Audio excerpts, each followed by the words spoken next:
Hello everybody, today on aviationwiz.com I'm going to be telling you about the perks of aviation. To start off with, this isn't a perk link at all, but it is just a fact. 0.3% of people in the world have their pilot license, and 0.2% of people in the United States have their pilot license also. So, not really a perk at all, but it is just something interesting I found. So, I decided to tell it to you guys. So, now we're actually going to get into perks. To start off with, you don't work all in all that much in aviation. The absolute maximum you're allowed to work in 1 week is 30 hours. 30 hours is the maximum you're even allowed to work. Your average work week in a full-time job is around 40 hours. In aviation, you have a maximum of 100 hours you can work in 1 month. In a full-time job, you're averaging at about 170 hours per month. In a year, in aviation, you're only allowed to work 1,000 hours.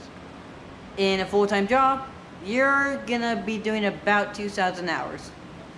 So, as you can clearly tell, you are getting a lot of time off, and that time off gives you a lot of time to travel and to go on vacation. But before I get into that, I'm gonna quickly just do the pay.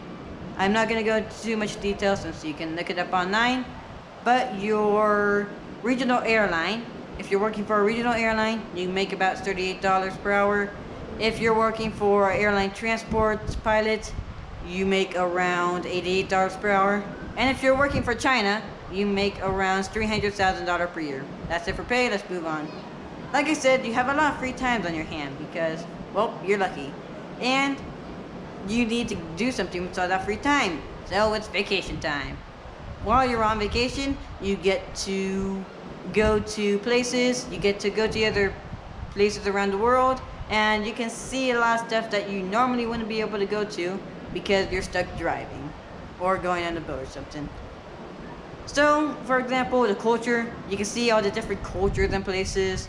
I don't know, maybe you could go to the Amazon to see what type of culture they have there. You could go to Mexico, you could go to Europe, you could go to Britain.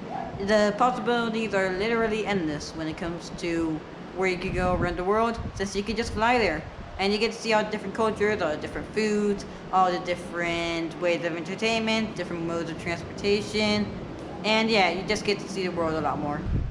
But you get to see the world a lot more even when you are training. Obviously, you won't get to see the world, but you can see the places that are around you that would normally take a long time to drive to. For example, due to training, I am actually, staying in this resort that you can see behind me, and it's a pretty nice resort as you can see. And if it wasn't for training, I wouldn't be here. So, perks to me. And I get training in while I'm at it, so it's a win-win. But if you're going to be going to places like this, you probably want to take your friends and family. And while you're training, you can take your friends and family with you while you train because, hey, why not? And whenever you become an airline transport pilot, the company that you work for will actually give your family perks, so they get a lot of benefits. So yeah, it's pretty simple. It's better to go with your friends and family rather than going alone. So one's a lonely number, don't make it one. Next up is that you can actually fly some more expensive planes. So the thing about expensive planes is that they're quite expensive. Well, seems pretty obvious, but let's say a Lamborghini. Or not a Lamborghini, sorry, a Bugatti. A Bugatti costs about $1.7 million. Sounds like a lot, and it is. But your average 747, which is an awfully big aircraft, costs 300 million or something like that. And it costs about 215 times more than Bugatti. Sorry, I'm getting my car names mixed up. So, yeah, that's like really that's insurmountable. It's just really a lot more. So, besides being able to fly expensive planes, you also get to become smarter, you're more aware of your surroundings, and you're better at decision making. The thing is that if, for example, you have a problem, you have to be, it will make you smarter over time because you need to do math inside of your head.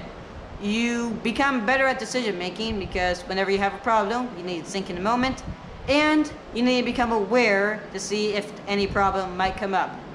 So it's very short, it's just in general to make you an all in all better person. But the thing is that it makes you a much more capable person. And being a more capable person, you have a very capable job. And that job is to safely transport around 400 people to point A to point B without any real problems or deaths. So that's why you should be well respected for it, and you are. You'll get a lot of respect for it, and people will probably look up to you. Kids will probably awe whenever they look at you because you work hard to start with, and you safely transport 400 people every day. So props to you. Feel respected because you are respected, and you know it. Come on. If you're a pilot, you better be respected. And if not, well, I don't know then.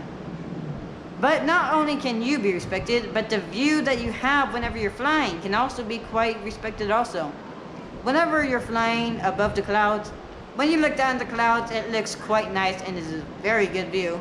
This is a very short one, but it's just a nice little perk every single time you fly. You get to look at the nice clouds, all fluffy and all that. So, yeah, the view's nice. I don't see any reason why you wouldn't want to enjoy it. So, moving on. But not only can the view when you're flying can look nice, but also can your home look nice. You have much more variety of where you can live because since you're a pilot, you can fly around very quickly, and it kind of makes it where you can live just about anywhere. So you have much more options of where to live since you can fly around, and I gotta say it's probably a nice thing about it. You can have much more living options, and you can live a different lifestyle depending on what, state you live in. Or country in this case, I guess. But then we have the most surprising one out of all of this. As it turns out, video games actually kind of help you to becoming a better pilot.